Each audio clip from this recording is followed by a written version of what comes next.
Buonasera cari amici, siamo qui nella libreria in Mondadori a Piazza Cota, Piano di Sorrento, e incontriamo una persona veramente speciale, che è il dottor Giovanni Damiano, un mio collega, un pediatra, un emerito pediatra. Lui è stato un pediatra che ha viaggiato tutta l'Italia, dove ha studiato, si è laureato e specializzato poi in neonatologia, puericultura, ha lavorato negli ospedali più importanti d'Italia, è stato primario di neonatologia a Torre del Greco e poi ha coltivato, insieme alla passione per la scienza, anche la passione per le arti figurative, perché è un pittore, è stato premiato come medico pittore, primo premio assoluto in Italia, ed è soprattutto un poeta che con questo suo ultimo libro che presenta stasera qui alla libreria Mondadori chiede soprattutto a riscoprire, a rivalutare, a valorizzare quella cultura contadina che è le radici di ognuno di noi e le radici anche della sua storia. Vero Giovanni? La tua è una storia molto particolare, vero? Certamente, io in 4 parole posso sintetizzare così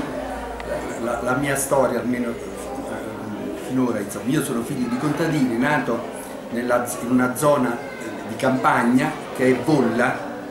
In effetti lì la campagna si chiama Parula perché viene da palude, perché è una zona paludosa, poi da palude, Parula, tant'è che i contadini di quella zona sono i parulani. E quindi vissuto in quella zona, la mia lingua madre, quella che io dico in una poesia che ho assunto con il latte materno, è stato il dialetto. Quando ho cominciato a scrivere le poesie, ho cominciato a scriverle in italiano, devo dire la verità, però mia madre e mio padre, ma soprattutto mia madre, non le capiva, per cui mi sono posto il problema, il dovere di scriverle nella lingua di mia madre. Quindi ho recuperato il dialetto, l'ho mantenuto e nella parte orale, cioè nel parlare il dialetto, ma soprattutto poi ho dovuto imparare a scrivere. Quindi io sono uno che ha studiato molto il dialetto e naturalmente lo scrivo abbastanza bene.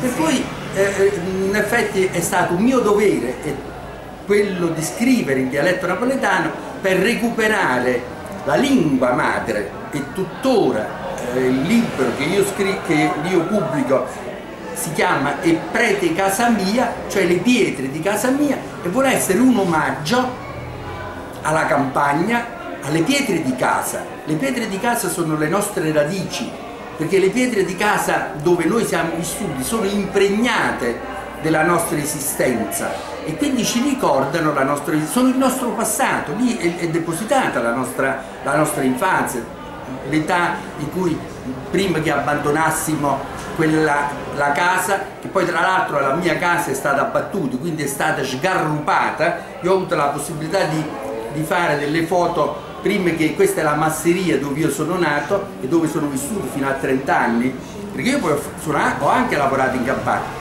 Io ho avuto difficoltà ad andare a scuola perché ero il secondo in casa maschio e mio padre non mi ha fatto andare a scuola, soltanto mia madre l'ha convinto e ho cominciato a frequentare la scuola a 10 anni. Poi da 10 anni ho fatto immediatamente il salto in terza, poi in quinta e così via. Quindi immaginate, io dalla campagna di Vollo, una zona nell'entroterra della provincia napoletana, riuscire poi a fare il medico, riuscire poi a fare altre cose, vi lascio immaginare. Per fortuna mi ha salvato l'arte, mi ha salvato la pittura, mi ha salvato la poesia, perché ho avuto dei momenti certamente critici,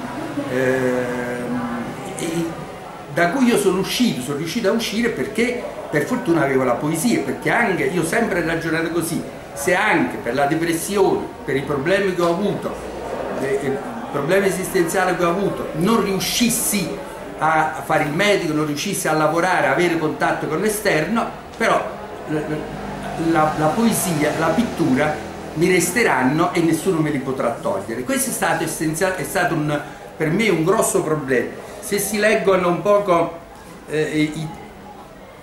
questo è un libro di circa 400 pagine, circa 290 poesie, 93 poesie. Se si leggono i titoli delle poesie scritte, una per esempio: Parula, a memoria mia, a lingua mia, quando nasce tuo fratellato sapo sulle dia, a cammarella mia, a connola mia, a prima bicicletta e pazziella mia, i rienti gialli, l'acetone, rendono giurizia, per lui Wagliun, Ashkatzim, i Muccus, dicono che sono... che per te è quasi un Vangelo quello di recuperare le tradizioni. Assolutamente sì, assolutamente sì, ma è un mio dovere, è un mio dovere sacro verso la mia famiglia, che mi ha consentito poi di, diciamo, fare questo salto sociale. Non so se ci ho guadagnato, perché credo che c'erano dei valori nella campagna che adesso non ci sono più, quale per esempio, io ricordo, poi chiudo, pensate che mio nonno di 80 anni, quando io mi sono laureato e sono andato a dirgli che mi ero laureato, voi sapete che noi dovevamo dare il voi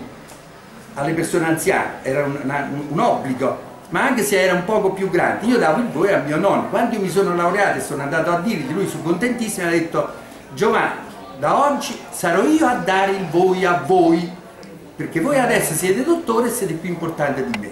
Per dire... Giovanni, vorrei chiudere con un messaggio, perché tu sei del 1936. Io sono del 1936, perché l'hai detto? Non lo so, non lo so, ma solo le donne hanno diritto alla privacy. Io trovo che sia una cosa meravigliosa. A me fa piacere, a me fa piacere avere gli anni che ho, anzi credo che il nostro piacere è quello di invecchiare molto, perché se invecchiamo molto significa che abbiamo campato assai, che abbiamo vissuto assai. Mi fanno ridere i ragazzi, dicono tu arrivaci all'età che ho io. Il piacere nostro è quello di invecchiare, perché se non invecchiamo significa che moriamo prima. Il messaggio e purtroppo che vorrei chiudere questa intervista è proprio questo, sì, che tu a questa età hai una vitalità, una positività, un'energia che sono fantastiche, che danno una lezione a tutti noi. Devo dire che è la poesia. E beh, io ci metterei anche l'amore, l'amore in senso lato, l'amore per la mia compagna naturalmente, ma io credo che la poesia, l'amore, l'arte, la fantasia, la curiosità sono le ragioni che ci mantengono in vita, che ci fanno amare la vita, perché se la vita non la si ama, poi non la si vuole nemmeno, ci si arrende, ci si deprime, però per amare la vita deve avere degli interessi. Questo sia veramente questo è il messaggio importante. più bello con cui ci lasci. Grazie.